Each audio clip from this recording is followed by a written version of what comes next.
Hello everyone, welcome back to my channel. आज की जो वीडियो रहेगी वो हम स्टार्ट कर रहे हैं हिंदी ग्रामर को। आने वाला जो एचटेट है आपका, हो सकता है जेबीटी भर्ती से पहले एचटेट ले लें, लेकिन ज़्यादा पॉसिबिलिटी नहीं है। और अदरवाइज़ जो आपकी जेबीटी भर्ती की नोटिफिकेशन आई हुई है, जो कि हमें जुलाई के लास्ट में हमें डिटेल नोटिफिकेशन मिल जाएगी, क्योंकि अनाउंसमेंट हो चुकी है। तो उसमें आपका हिंदी तो आएगी ही आएगी, डेफिनेटली आपका हिंदी आएगी, इंग्लिश आएगी, आपकी हरियाणा जीके आएगी, रीजनिंग आएगी, मैथ आएगा, ईवीएस आएगी। फिर हो सकता है डिजास्टर मैनेजमेंट से कुछ टॉपिक उठा ले या ट्रैफिक वाले उठा ले, और इसके अलावा कंप्यूटर आ सकता है। और बाकी जो हमारा जीके जीएस का सेक्शन है वो, और करंट अफेयर। जो हमारा हिंदी का है, हिंदी में हम देखो शुरू से करेंगे। पहला जो टॉपिक रहेगा वर्णमाला, फिर संधि विच्छेद, फिर उपसर्ग प्रत्यय, फिर शब्दांश, संज्ञा, सर्वनाम, विशेषण, क्रिया, अव्यय अव्यय निपात, क्रिया विशेषण, तत्सम तद्भव, शब्दार्थ, समास, कारक, विराम चिन्ह, वाक्य के भेद, शुद्ध अशुद्ध, जितने भी आपके टॉपिक हैं हिंदी से वो हम इसमें डिस्कस करेंगे। देख लीजिए, ये आपके सिनोनियम भी हैं, एंटोनियम भी हैं, समानार्थी शब्द, अनेकार्थी, रस, छंद, अलंकार, अनुच्छेद, अपठित, ये सारे हम यहाँ पे एमसीक्यू टाइप में हम करेंगे। एक टॉपिक से आपको 100 के नियर अबाउट क्वेश्चन मिलेंगे। अगर आप टॉपिक वाइज कर रहे हो तो अगर आपकी हिंदी ऑब्वियसली एक बार पढ़ ली है आपने हिंदी, तो हम कहीं ना कहीं जानते होते हैं, तो हम यहाँ पे चैप्टर वाइज एमसीक्यू फॉर्म में इस सीरीज़ को कंप्लीट करेंगे। फर्स्ट क्वेश्चन है, निम्न में से सभी स्पर्श व्यंजन कौन से वर्ग में है?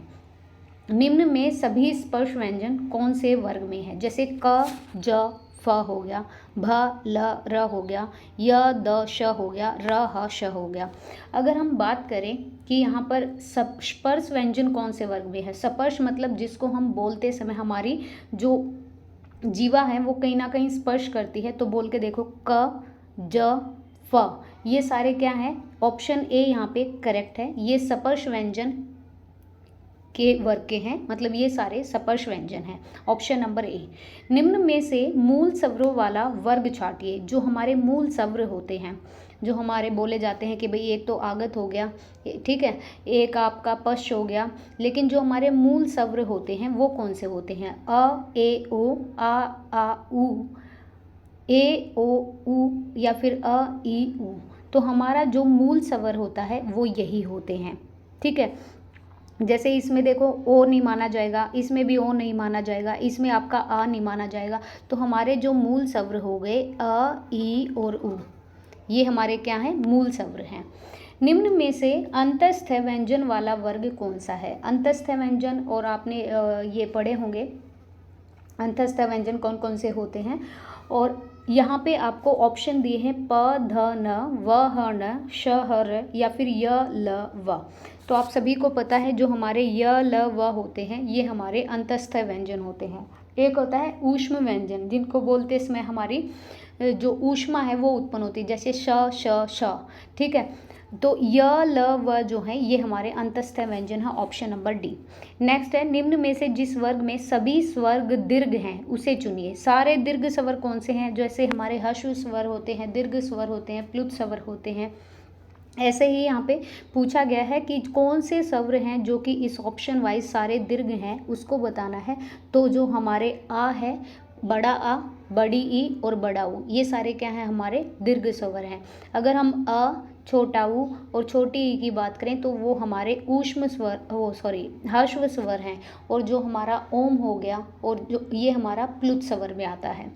कौन से वर्ग में सभी नासिक के व्यंजन है? मतलब नाक के द्वारा जो ध्वनि निकलती है, ठीक है। तो ये हम बहुत समय से पढ़ते भी आ रहे हैं। जो हमारे म हो गया, ण हो गया, न हो गया, ये हमारे क्या है? नासिक के व्यंजन है। न भी है लेकिन इसमें ट और द दे दिया है, और ये यहाँ पे न है लेकिन इसमें ऑप्शन सही नहीं है। तो हमारा जो म, न हो गया, और एक अण हो गया, एक न हो गया, ये हमारे क्या है? ये हमारे नासिक के व्यंजन हैं। कौन से वर्ग में सभी अघोष वर्ण है? अघोष और सघोष वर्ण आपने पढ़े होंगे। अब इसमें यही पूछा है कि सभी अघोष वर्ण कौन से हैं। तो आपको जो पता होगा कि हमारा जो पहला, तीसरा और पांचवा वर्ण होता है वो क्या होता है? हमारा अघोष होता है। और दूसरा और चौथा जो होता है वो हमारा सघोष होता है। तो त, अगर मैं यहाँ पे लिखूँ त थ द ध न, ठीक है, तो इसका पहला उठा लो। फिर यहाँ से देखो, पहला, तीसरा और पांचवा बोला मैंने अघोष, और दूसरा और चौथा बोला मैंने सघोष। अगर हम यहाँ पे प फ की बात करें, प फ ब भ म, अच्छा ये दूसरे नंबर पे है, तो पहला और दूसरा हो गया। फिर यहाँ पे छ की बात करें, च छ ज, ठीक है, तो यहाँ पे आपका पहला और दूसरा जो है वो यहाँ पे अघोष वर्ण है, ठीक है। नेक्स्ट यहाँ पे बात कर रहे हैं, जिन स्वरों के उच्चारण में जीव का अगला भाग ऊपर नीचे होता है वे सभी कौन से वर्ग में आते हैं। जीव का अगला भाग ऊपर नीचे होना है, तो यहाँ पे कौन से वर्ण आएंगे, जैसे ई ए, ये हमारे क्या हैं, जो हमारा डी ऑप्शन है। तो इसमें तो हमारी जैसे आकृति जो है होठों की वो चेंज होती है, तो छोटी ई, छोटी बड़ी ई और ए, इसमें हमारा जीव का अगला भाग ऊपर नीचे होता है। एक बार मैं यहाँ पे बता दूँ कि अघोष वर्ण कौन से होते हैं, सघोष कौन से होते हैं। इसके लिए मैं शॉर्ट्स डाल दूंगी, एक छोटा सा टॉपिक है जिसमें आप समझ भी जाओगे। देखो, अघोष वर्ण की अगर बात करें तो टोटल हमारा हिंदी व्याकरण में 13 अघोष वर्ण है। प्रत्येक वर्ग का, जैसे क्वरग होता है, च्वरग होता है, त्वरग होता है, ट्वरग होता है, प्रग होता है, तो प्रत्येक वर्ग का जो हमारा ये 13 संख्या में होते हैं अघोष वर्ण।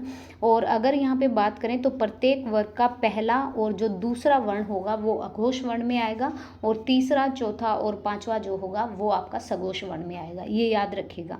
नेक्स्ट यहाँ पे बात करते हैं, कंठ ध्वनियाँ कौन से वर्ग में हैं।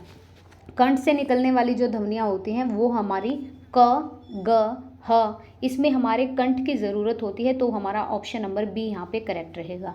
कौन से वर्ग में ओष्ठ्य वर्ण है, मतलब होठों का यूज़ किया जाता है। क, ख, ग, ये हमारे कंठ्य वर्ण है। घ, च, न, देखो न यहाँ पे नासिक्य में आ गया। ब, प, म, ये जो है ब, प, म ओष्ठ्य में आ गया। और य, श, ह, ये हमारे किस में आते हैं, यह हमारा अंतस्थ होता है। श हमारा क्या होता है, ऊष्म व्यंजन होता है हमारा अल्प महाप्राण होता है। तो जो ब ह और प ह और जो म, ये हमारे क्या है, ये हमारे ओष्ठ्य वर्ण है, इसमें होठों की आकृति बदलती है। कौन से वर्ग में दीर्घ स्वर नहीं है, दीर्घ स्वर का बताइए कौन से में नहीं है। बड़ा आ है, ए है, तो इसमें बड़ा आ गया, इसमें भी बड़ा आ गया, इसमें ओ आ गया, और अंग भी आ गया। तो मतलब अ, छोटा ऊ और छोटी ई, ये हमारे दीर्घ स्वर में नहीं आते। ऊष्म व्यंजन वाला वर्ग कौन सा है, अब यहाँ पे आपको पता चल जाएगा। जो ऊष्म व्यंजन होते हैं स, श, स, इसमें क्या होता है, एक घर्षण उत्पन्न होता है, एक ऊष्मा निकलती है, तो ऑप्शन नंबर 1। नेक्स्ट यहाँ पे बात करते हैं, कंचन शब्द में अनुस्वार की जगह कौन सा व्यंजन आएगा। कंचन जो शब्द है हमारा, इसमें जो अनुस्वार है उसकी जगह पर कौन सा शब्द डाल देंगे, तो अनुस्वार की जगह आप न डाल सकते हैं यहाँ पे, सॉरी, तो ऑप्शन नंबर सी यहाँ पे करेक्ट रहेगा।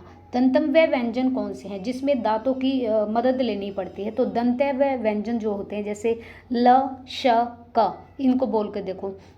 य, र, ल आपके क्या हैं, अंतस्तः। श आपका ऊष्म व्यंजन है, और क जो आपका वो कंठ व्यंजन है।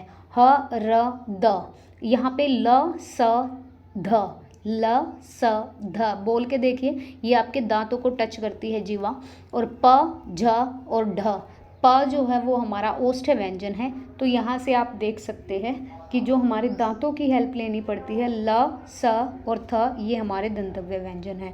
अनुस्वार के स्थान पर न का प्रयोग कौन कौन से शब्द में हो सकता है। अनुस्वार के स्थान पर जो हमारा न है कौन से शब्द में प्रयोग हो सकता है, तो ऑब्वियसली आपको दिख ही रहा है, ऑप्शन नंबर सी, कुंठा। ड वर्ण के बाद कौन सा वर्ण आता है, अगर यहाँ पर हम ड, क, ख, ग, घ, ड़, तो हमारा च आएगा। च्वरग जो वर्ग से हमारा जो पहला वर्ण होगा वो च आएगा। अल्प प्राण वर्ण होता है प्रत्येक वर्ग का कौन सा, अब ये अल्प प्राण और महाप्राण भी होते हैं। अल्प प्राण जिनको बोलने में कम टाइम लगता है, महाप्राण जिनको बोलने में आपका ज़्यादा समय लगता है, ठीक है। तो यहाँ पे पूछा गया है कि कौन सा है, पहला, चौथा और तीसरा, चौथा पांचवा या पहला, फिर पहला तीसरा पांचवा और पहला दूसरा पांचवा, पहला सब में है। तो आपको मैं बता दूं कि जो हमारा अल्प प्राण होता है वो पहला, तीसरा और पांचवा होता है। बोल के देख लीजिए, क, फिर आपका ख, ख मतलब लेट बोला जाएगा, फिर आपका ग, फिर घ, वो दीर्घ स्वर में भी आ जाता है अड़। तो पहला, तीसरा और पांचवा जो ओड नंबर होंगे वो अल्प प्राण में जाएंगे, और जो दूसरा और चौथा होगा वो आपका महाप्राण में जाएगा। ह आपका महाप्राण होगा। ई, च, श, य इन वर्णों का उच्चारण स्थान क्या होता है? ई, च, य और श इन वर्णों का जो उच्चारण स्थान होता है ये होता है तालु। ई, च, श, य ये तालु में आएंगे। वर्णमाला में ड से पहले कौन सा वर्ण आता है? अब ये वो वाला ड नहीं है, तो वर्णमाला में ड से पहले आता है आपका ये ट, ठ, ड, ढ। ठीक, ट, ठ ये वाला ट, ठ, ड, ढ, ण। ठीक है, तो ये आएगा, ये आपका ठ आएगा। नेक्स्ट यहाँ पर वर्तस्य शब्द का वर्ण विच्छेद क्या होगा? वर्तस्य शब्द का वर्ण विच्छेद की बात करें तो देखो, आप सभी को पता होता है कि व जो है ये आधा व और अ से मिलके बना है, फिर आपका त आधा और फिर आपका स आधा, फिर आपका र आधा आएगा, फिर य आएगा और फिर अ आएगा। ये आपका ऑप्शन नंबर सी यहाँ पे करेक्ट हो जाएगा, ऑप्शन सी। मूर्धन्य ध्वनियाँ कौन सी होती हैं? जो हमारी मूर्धन्य ध्वनियाँ होती हैं वो होती हैं ट, ठ, ड और ढ। इसको ठ बना लीजिएगा, ट, ठ, ढ और ढ ये हमारी मूर्धन्य ध्वनियाँ होती हैं। हमारी जीभ ऊपर वाली मूर्ध उस पर टकराती है। ठीक है, ट, ठ, ड और ढ बोल के देख लीजिएगा। ए के उच्चारण स्थान का नाम क्या है? ए को हम किस तरीके से बोलते हैं? तालु से, दांतों से, कंठ से या कंठ तालव्य दोनों का यूज। ए बोल के देखिए तो तालु और कंठ दोनों का यूज होता है, तो option number D will be correct. अघोष वर्ण कौन सा होता है? अघोष वर्ण आपका जैसे अ, ह, ज, ह और श। मैंने आपको बताया जो हमारा अघोष वर्ण होता है वो वर्ग के पहला और दूसरा वर्ण अघोष होता है, सघोष होता है हमारा तीसरा, चौथा और पांचवा। तो जो अघोष का मतलब पहला और जो दूसरा वर्ण आपको कहीं पे भी दिखता है इसमें, तो वो अघोष होगा। अब अ ये तो क्या है? ये तो हमारा क्या स्वर में आता है, तो ज, ह, श। तो हमारा कौन सा आएगा यहाँ पे? यहाँ पे आएगा हमारा श, श, श, श, ह। तो हमारा ये जो है ये पहले वर्ण में आएगा। ठीक है, नेक्स्ट यहाँ पे बात करते हैं। यहाँ पे है निम्न में से कौन सा संयुक्त स्वर है, मतलब मिलकर बना है एक दूसरे। तो संयुक्त स्वर की बात करें तो छोटा ए, बड़ा ए, ओ और औ ये हमारे संयुक्त स्वर हैं। ठीक है, अविकारी शब्द क्या होता है? अविकारी शब्द की यहाँ पे बात करें तो संज्ञा, सर्वनाम, अव्यय या फिर विशेषण। तो जो अविकारी शब्द होता है उसको हम अव्यय कहते हैं। हिंदी वर्णमाला में व्यंजनों की संख्या कितनी है? हिंदी वर्णमाला में व्यंजनों की संख्या की बात करें तो 33 होती है, ऑप्शन नंबर सी। वर्णमाला में बताइए कि कितने संयुक्त स्वर कौन से हैं? वर्णमाला में जो हमारे संयुक्त स्वर होते हैं, स्वर की बात कर रहे हैं, वर्ण की बात नहीं कर रहे हैं, अब आएगा स्वर। ठीक है, तो इसमें संयुक्त स्वर हो गया बड़ा ए और औ जो है ये हमारे संयुक्त स्वर हैं, मिलकर बने हैं। हिंदी वर्णमाला में संयुक्ताक्षर कौन से हैं? संयुक्ताक्षर की अगर हम बात करें तो ये हैं हमारे अक्ष, त्रय और अज्ञा। ये हमारे संयुक्ताक्षर हैं, ये एक दूसरे से नहीं मतलब मिलकर बने। जैसे त के साथ र मिलके बना है, जैसे यहाँ पे अक्षय के साथ ये आपका क और श ये दोनों आपस में मिलकर बने हैं, तो ऐसे ये संयुक्ताक्षर है। निम्न में से घोष वर्ण कौन सा है? घोष वर्ण की यहाँ पे बात करें तो हमारा ह जो है ये घोष वर्ण है, ऑप्शन नंबर डी।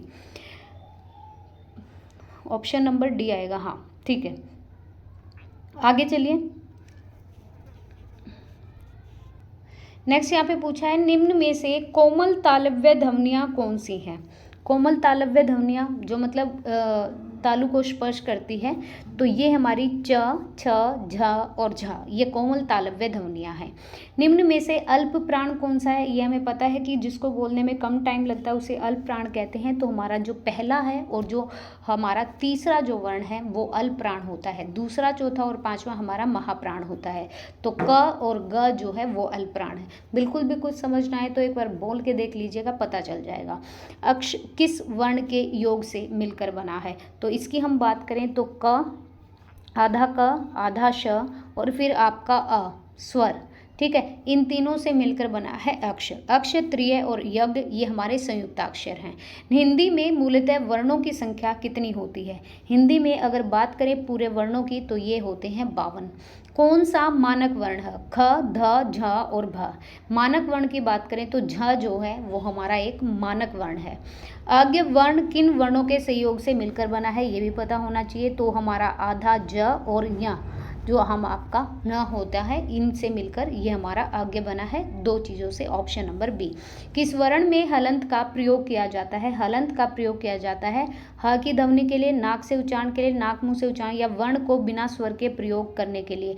हम हाँ जी, जैसे ये हो गया, ये हलंत लगा दिया है तो इसको हम वर्ण को बिना किसी स्वर के प्रयोग कर सकते हैं, इसके लिए हलंत का यूज़ किया जाता है। फिर बात करते हैं वर्णमाला आप किसे कहेंगे? शब्द समूह को, वर्णों के संकलन को, शब्द गणना को, या फिर आप वर्णों के व्यवस्थित समूह को। तो वर्णमाला हम जो कहेंगे वो कहेंगे हम वर्णों के व्यवस्थित समूह को। Option number D. भाषा की सबसे छोटी इकाई कौन सी है? भाषा की सबसे छोटी इकाई है वर्ण। ठीक है। निम्न में से कौन सा वर्ण उच्चारण की दृष्टि से दंतव्य नहीं है? बोल के देख लो। त, त, द, न, ट। तो जो ट है, त है और द, ट, द, त, न, जो हमारा यहाँ पे ट है वो यहाँ पे दंतव्य नहीं है। ठीक है। तो ऑप्शन नंबर डी। निम्न में से महाप्राण कौन सा है? महाप्राण की बात करें तो जिसमें ज़्यादा समय लगता है वो महाप्राण होते हैं। जो यहाँ पे दूसरा और चौथा वर्ण महाप्राण होता है, पहला, तीसरा और पांचवा ये हमारे अल्पप्राण होते हैं। क, ग, ज और फ ये ध्वनियाँ किसकी हैं? तो ये आपकी जो ध्वनियाँ हैं ये हैं फारसी की और अरबी की। जैसे अगर हम बोलें कागज़, कागज़ हम कागज़ कह देते हैं लेकिन कागज़ ही होता है वो। ठीक है। ये जो बिंदी लगी होती है ना, ये आपकी फारसी और अरबी की ही होती हैं। तो ये 40 क्वेश्चन इस वाले टॉपिक के। उसके बाद हम कल जो करेंगे वो यहाँ पे 60 क्वेश्चन रहेंगे। जैसे इन कौन सा शब्द कोश में पहले आएगा, कौन सा बाद में आएगा, ये क्वेश्चन रीजनिंग में भी आते हैं और ये आपको अच्छे से एक बार पता भी चल जाएगा। क्योंकि हम वर्णमाला के हिसाब से, जैसे वर्णमाला होती है हमारी और ये भी होते हैं, अगर आपने पढ़ा होगा, जैसे क हो गया, फिर का हो गया, फिर कु हो गया, फिर कु हो गया, फिर के हो गया, ऐसे। तो वो सारे हम यहाँ पे डिस्कस करेंगे। आई होप सो कि आपको अच्छा लगे वीडियो, और कमेंट करके बताइएगा ज़रूर। वीडियो देखने के लिए thank you so much. Video पसंद आए तो like and share and please subscribe the channel. Thank you.